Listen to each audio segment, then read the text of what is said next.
Halo semuanya, selamat datang di sesi bedah materi kita kali ini. Jujur aja, saya antusias banget karena hari ini kita bakal ngebahas sesuatu yang super penting. Cetak biru dari sebuah perubahan psikologis. Kita bakal ngelihat gimana sih para profesional itu nggak cuma asal tebak, tapi benar-benar merancang langkah yang presisi buat bantu seseorang bangkit dan berkembang. Yuk, langsung aja kita mulai. Nah, coba bayangin nih, ini bentar.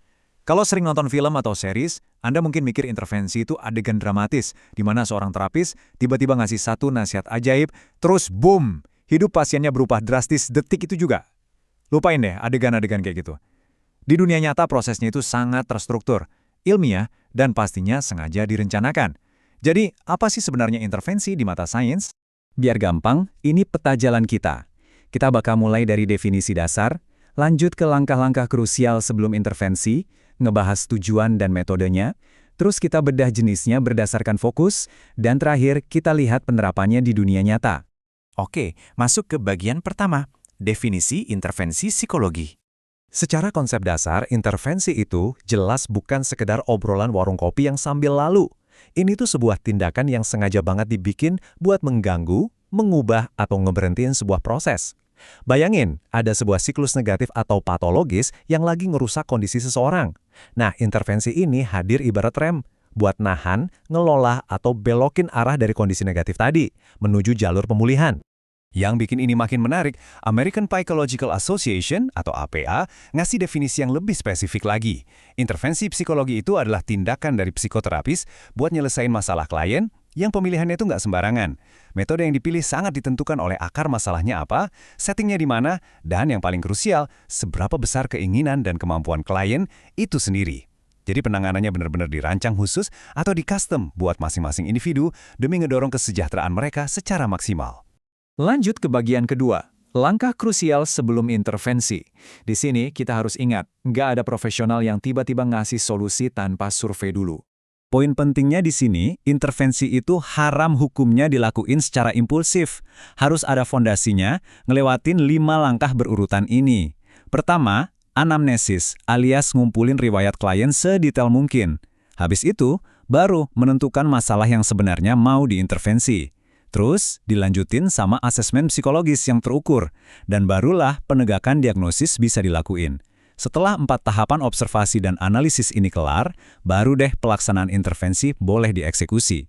Ini ngebuktiin ya kalau intervensi itu benar-benar rangkaian niat yang matang, bukan sekedar tebak-tebakan.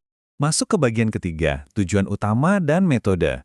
Begitu diagnosis udah tegak, apa sih targetnya?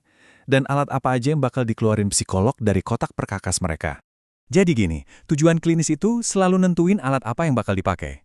Kalau tujuannya promotif atau mencegah sebelum masalahnya muncul, metodenya bisa cukup pakai infografis atau psikoedukasi. Kalau preventif, mungkin butuh pelatihan atau konseling. Nah, kalau tujuannya kuratif alias menyembuhkan, psikoterapi atau konseling intensif yang bakal maju. Dan buat yang sifatnya rehabilitatif, bisa ngelibatin psikoterapi, konseling, sampai modifikasi lingkungan. Intinya, setiap tujuan itu punya senjatanya masing-masing. Biar kebayang nih, ini dia isi kotak perkakas intervensi yang jadi andalan para profesional. Ada terapi atau psikoterapi, konseling, edukasi dan psikoedukasi, sampai ke training, coaching, dan mentoring. Para ahli ini ngerakit metode-metode tersebut persis kayak arsitek yang lagi milih material bangunan terbaik, mastiin perubahan perilaku kliennya bisa terbangun dengan super kokoh. Sekarang kita masuk ke bagian keempat, jenis intervensi berdasarkan fokus. Alat-alat yang barusan kita bahas tadi itu cara pakainya beda-beda, tergantung area mana yang jadi sasarannya. Pertama, ada intervensi terapeutik. Bisa dibilang ini tuh alat bantu buat pikiran. Fokusnya sangat spesifik, nembak masalah kesehatan mental. Misalnya ada klien yang bergelut sama kecemasan kronis atau depresi, terapis bakal pakai metode kayak cognitive behavioral therapy atau terapi psikodinamik.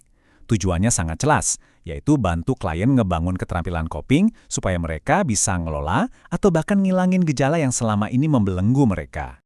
Terus kita punya intervensi edukasional. Kalau terapeutik tadi fokusnya ke pemulihan mental, yang ini lebih ke ningkatin kapasitas. Seringkali akar masalah seseorang itu sesimpel kurangnya pengetahuan atau skill tertentu. Nah, lewat training atau workshop, kita langsung ngebangun keterampilan praktis mereka. Ngebantu ningkatin performa seseorang di kehidupan sehari-hari, itu juga sebuah bentuk intervensi yang dampaknya nyata dan luar biasa kuat loh. Yang ketiga, intervensi lingkungan. Coba deh pikir-pikir lagi, seberapa sering stres yang kita rasain itu sebenarnya dipicu sama tata letak meja kerja yang berantakan atau sistem harian yang ribet. Nah, intervensi lingkungan itu nggak ngubah orangnya, tapi memodifikasi ruang fisiknya. Mulai dari bikin tempat yang aman, nyediain teknologi buat aksesibilitas, sampai nerapin protokol keamanan. Cuma dengan ngubah struktur fisik sekitar kita secara langsung, kita bisa nurunin stres secara drastis, nyegah kecelakaan, dan tentunya ngedorong perilaku yang jauh lebih positif. Dan kita sampai di bagian kelima, manfaat dan penerapan di dunia nyata. Yuk, kita lihat gimana semua cetak biru ini benar-benar hidup di lingkungan sehari-hari di sekitar kita. Kalau kita lihat penerapannya, ini tuh kelihatan jelas banget di berbagai tempat. Di sekolah, intervensi dipakai buat ngurangi perilaku agresif dan ningkatin skill sosial anak-anak. Di klinik kesehatan mental, CBT dipakai buat mangkas gejala cemas. Kalau di pusat rehabilitasi, fokusnya supaya klien bisa balik mandiri, ngelakuin aktivitas harian, dan membaur lagi sama masyarakat luas. Di tingkat komunitas, ada program edukasi kesehatan buat nyegah penyakit kronis. Semuanya berjalan sangat logis, terukur, dan tepat sasaran. Jadi kalau disimpulkan, arsitektur intervensi yang udah disusun rapi ini ngasih manfaat yang luar biasa besar. Nggak cuma kesehatan mental yang makin membaik, tapi fungsi kognitif kayak kapasitas belajar dan daya ingat juga makin tajam berkat intervensi edukatif. Kita juga ngelihat lonjakan kemandirian yang luar biasa, apalagi buat individu berkebutuhan khusus. Dan pastinya ada penurunan risiko kecelakaan atau cedera. Semua ini bermuara pada satu hal utama, ningkatin kesejahteraan atau well-being hidup kita seutuhnya. Sebagai penutup dari sesi bedah materi ini, saya mau ngasih sedikit tantangan buat Anda. Coba deh lihat sekeliling kehidupan Anda. Berbekal apa yang udah kita pelajari hari ini, khususnya tentang intervensi lingkungan, kira-kira perubahan fisik atau struktural kecil apa yang bisa Anda ubah di meja kerja atau di rumah hari ini, yang besoknya bisa ngebawa dampak radikal buat fokus dan kesehatan mental Anda. Coba pikirin baik-baik, karena perubahan besar itu selalu dimulai dari satu tindakan kecil yang disengaja. Terima kasih udah dengerin dan sampai jumpa di pembahasan selanjutnya.